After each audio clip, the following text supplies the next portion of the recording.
Ini kan kita mengejar Lailatul Qadar. Iya. Lailatul Qadar kan 10 malam terakhir. Iya. Terjadinya malam ganjil kan Ustaz? Iya, saya bilang.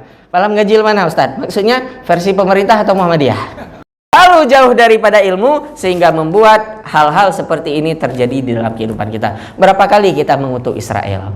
Berapa kali kita mengutuk orang-orang Yahudi? Berapa kali kita mengutuk Zionis? Tapi kelakuan kita... Assalamualaikum warahmatullahi wabarakatuh. Banyak sekali pertanyaan jamaah, Ustadz kasih kami channel untuk kajian anak-anak muda. Di antara anak muda berasal dari Aceh, luar biasa, channelnya Maulizul Akbar Nak. Tonton, subscribe, like, share, komen. Assalamualaikum warahmatullahi wabarakatuh.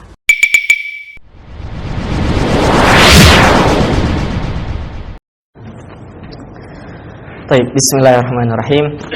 Assalamualaikum warahmatullahi wabarakatuh. Alhamdulillahilladzi hadana li hadza wa ma kunna linahtadiya laula an hadanallah. Asyhadu an la ilaha illallah wahdahu la syarikalah wa asyhadu anna Muhammadan abduhu wa rasuluh alladzi la nabiyya wa la rasula ba'dah. Rabbi shrah li sadri wa yassir li amri wahlul 'uqdatam min lisani yafqahu qawli. Rabbi zidni ilman warzuqni fahman. Alhamdulillahirabbil alamin. Bapak Ibu jamaah salat Isya, salat tarawih dan salat witir yang dimuliakan oleh Allah Subhanahu wa taala. Semua amal ibadah yang kita laksanakan di bulan Ramadan ini semoga diangkat dan diijabah oleh Allah. Dengan amal ibadah yang kita lakukan, semoga Allah memudahkan jalan kita berkumpul di dalam surganya nanti. Salawat dan salam semoga selalu tercurahkan kepada baginda Rasulullah Muhammad sallallahu alaihi wasallam.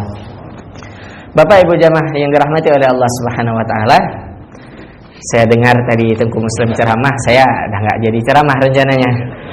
Karena udah cocok temanya, udah cocok apa yang beliau sampaikan. Saya kirain lanjut aja, nggak apa-apa, lanjut saja supaya kita dengar apa yang beliau sampaikan karena memang cukup menarik. Ini fenomena yang terjadi di mana-mana. Begitu masuk 10 terakhir Ramadan, masjid itu yang tersisa pemain inti, Pak.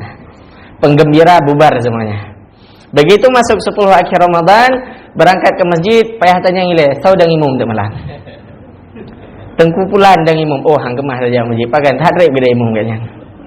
Pulang enggak jadi. Siapa yang imam nanti malam? Tengku pulan, oh nyambagah ya. Model 3 Al-Fatihah, 3 kita tarik nafas guys.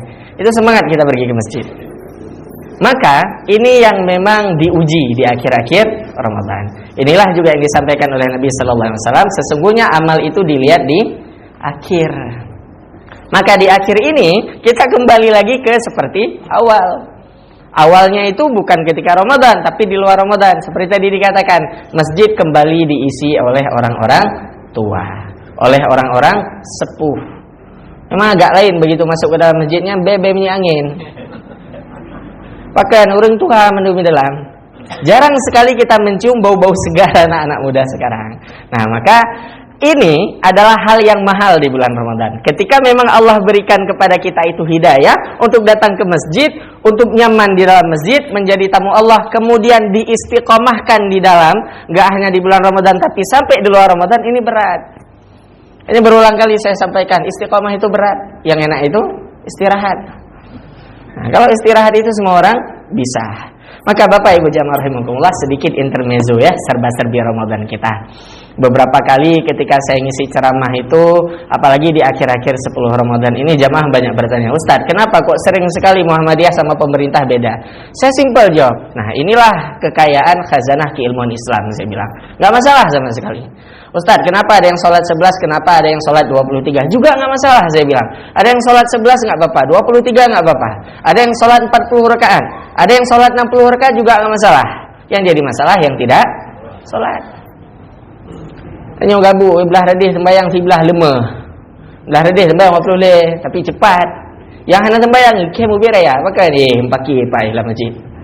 Kita hal-hal seperti ini ribut. Termasuk di 10 akhir Ramadan. Nah ini yang ingin saya sampaikan, agak unik. Ketika saya ngisi ceramah di 10 terakhir Ramadan, selesai ceramah biasa jamaah nanya, Ustaz, ini kan kita mengejar Lailatul Qadar. Iya, Lailatul Qadar kan 10 malam terakhir. Iya, terjadinya malam ganjil kan Ustaz? Iya, saya bilang. Malam ganjil mana Ustaz? Maksudnya versi pemerintah atau Muhammadiyah? Malam ini Muhammadiyah malam ke 29, pemerintah malam ke 28. 28. Nah, ini mana terjadi Lailatul Qadarnya? Lagi-lagi saya bilang, tenang saja Bapak Ibu. Lailatul Qadar terjadi dan akan melewati kita semuanya. Semua kita ketemu Lailatul Qadar. Enggak ada yang enggak ketemu. Cuman hakikat dari Lailatul Qadar ketika ketemu dengan kita saat itu sedang ngapain? Maka inilah kenapa kita diperintahkan untuk menghidupkan malam, iktikaf. Begitu Lailatul Qadar lewat, dia bersaksi, ya Allah, saya lihat hambamu ini, dia memang sedang beribadah kepadamu. Atau ketika Lailatul Qadar dia lewat, dia akan bersaksi, ya Allah, saya lihat sedang belanja di mall nih, Allah. 10 terakhir ya, ibu-ibu ya, tren bajunya shimmer ya Bu ya. Baju yang berkilat. Sekarang bau-bau kue lebaran itu udah tercium. Semangat pergi ke mall itu menggebu-gebu. Kenapa? Karena memang semangat cari baju baru. Yang kita lupakan adalah masjid semakin sepi. Satu lagi intermezzo kita. Kita lihat kelompok jamaah aulia di Gunung Kidul, Yogyakarta. Mereka lebaran 5 April kemarin hari Jumat. Mbah Benu. Nah, beliau ketika ditanya kenapa bisa lebaran hari Jumat, saya tidak pakai hisab, saya tidak pakai ruyat, tapi langsung telepon Allah. Kepingin saya minta nomor WA-nya. Langsung telepon Allah. Ternyata beliau sudah klarifikasi, katanya. Tapi ya gini, lagi-lagi klarifikasinya nggak masuk akal. Apa kata beliau? Bukan berarti saya langsung nelpon Allah, tidak katanya. Tapi perjalanan spiritual saya untuk bertemu Allahnya lebih hayilam. Nabi saja ketika Isra Mi'raj itu ketemu Allah, kisahnya itu begitu panjang. Mbah Benu ini bisa ketemu Allah dengan perjalanan spiritual yang luar biasa. Makanya indah sekali Ramadan ini, Bapak Ibu jamaah rahimakumullah. Termasuk tadi yang disampaikan, tradisi keilmuan di bulan Ramadan. Tradisi keilmuan umat Islam itu rendahnya luar biasa. UNESCO tahun 2003 itu sudah mulai meneliti 62 negara dengan tingkat baca paling tinggi. Alhamdulillah Indonesia tingkat pertama dari belakang. Kita peringkat 62 minat baca paling tinggi. UNESCO mencatat rakyat Indonesia itu baca buku dalam setahun hanya menghabiskan 25 lembar. Hanya habis buku.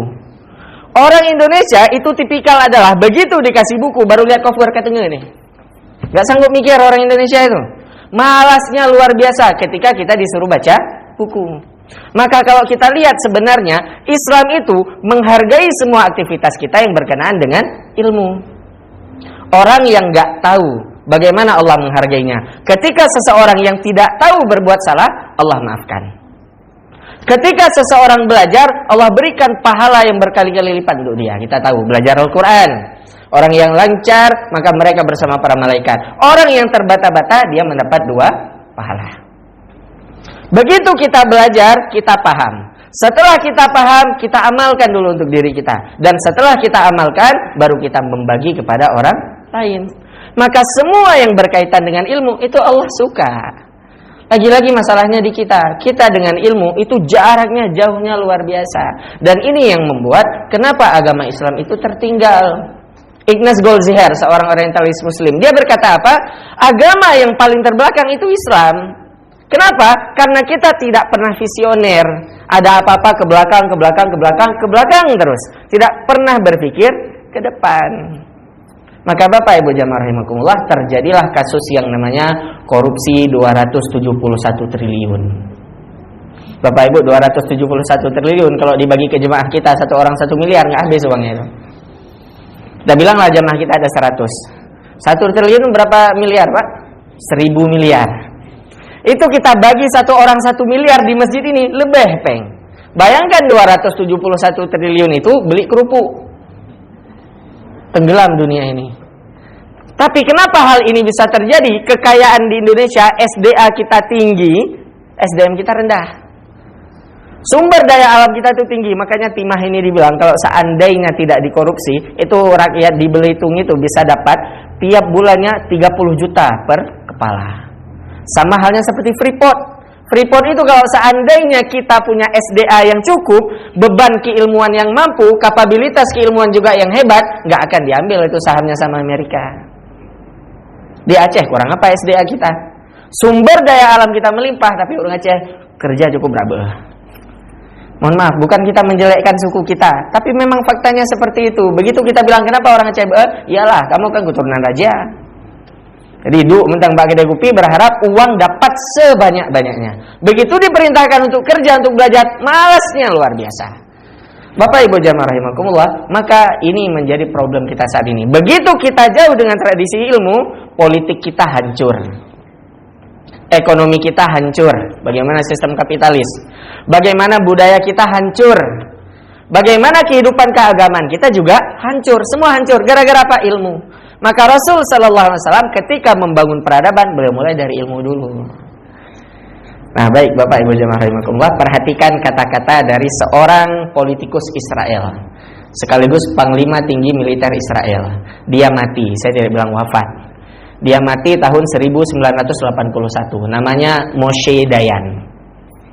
Apa kata dia?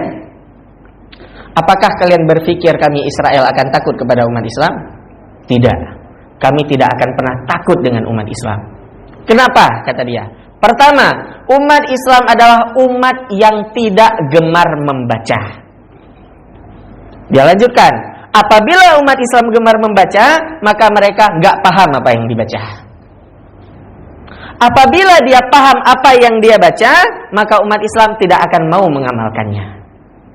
Dia melanjutkan, begitu banyak dai, ustadz, ulama yang menyampaikan ilmu kepada umat Islam, memerintahkan agar umat Islam itu bersatu, tapi umat Islam lebih memilih untuk berpecah belah, berebut tulang seperti anjing. Maka apakah kami takut dengan umat Islam?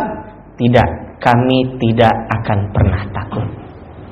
Ini kata-katanya kan sederhana, tapi ini cukup mengena dengan kehidupan kita hari ini, Bapak Ibu jamaah rahimakumullah. Kita terlalu jauh daripada ilmu sehingga membuat hal-hal seperti ini terjadi di dalam kehidupan kita. Berapa kali kita mengutuk Israel?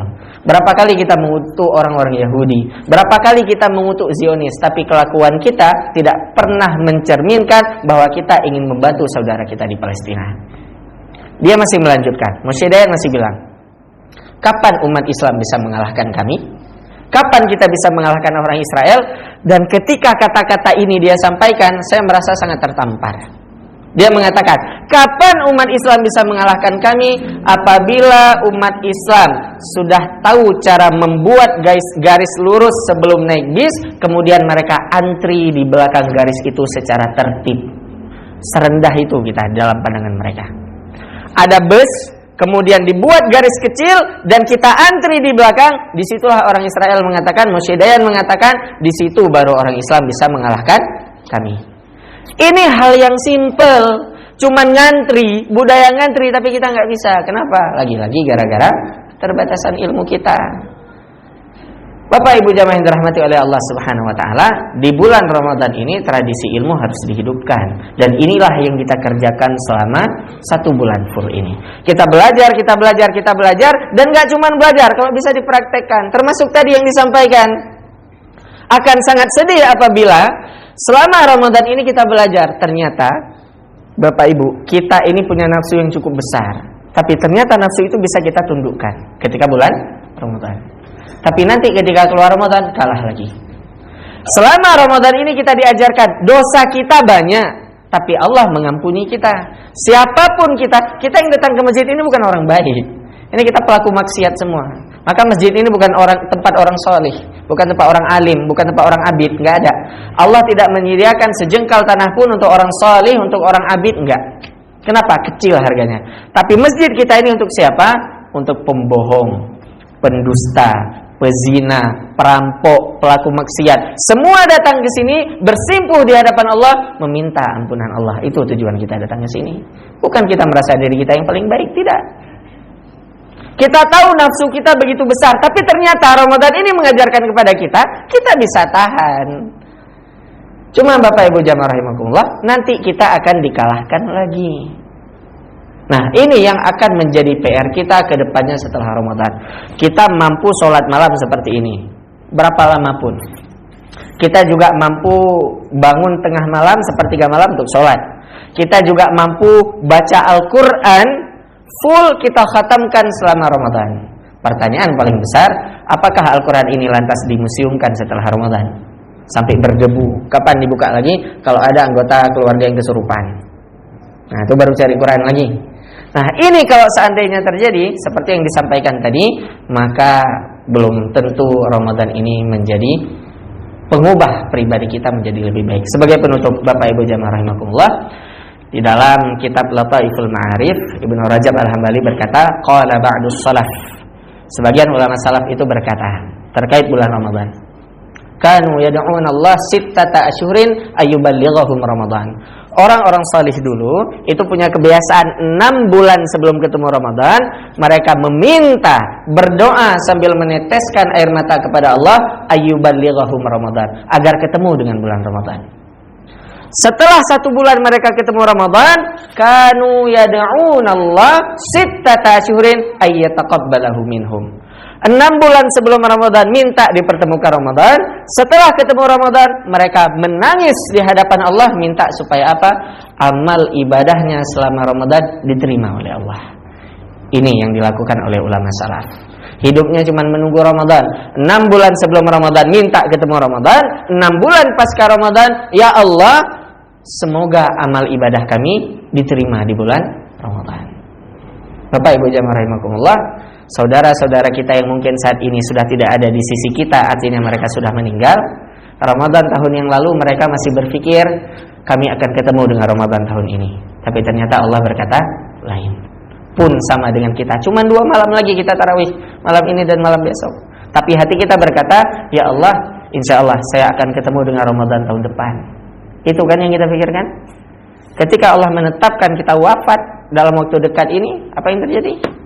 Maka saat itu angan-angan kita seakan, ya udahlah ya Allah, Ramadan ini biasa-biasa aja, nanti tahun depan saya maksimalkan lagi. Ketika takdir Allah datang kemudian kita wafat, apa hendak dikata? Orang-orang yang saat ini sudah meninggal adalah orang-orang yang berpikir besok saya masih hidup. Maka kesempatan yang Allah berikan ini benar-benar kita maksimalkan, tradisi ilmu ini benar-benar kita hidupkan agar kita tidak menjadi hamba Ramadan tetapi menjadi hamba Allah Subhanahu wa taala. Bapak Ibu jamaah rahimakumullah, semoga yang sedikit ini bisa menjadi tambahan wawasan dan menjadi bahan renungan bagi kita semuanya. Lebih dan kurangnya kami mohon maaf. Billahi fi sabilil haq, fastabiqul khairat. Assalamualaikum warahmatullahi wabarakatuh.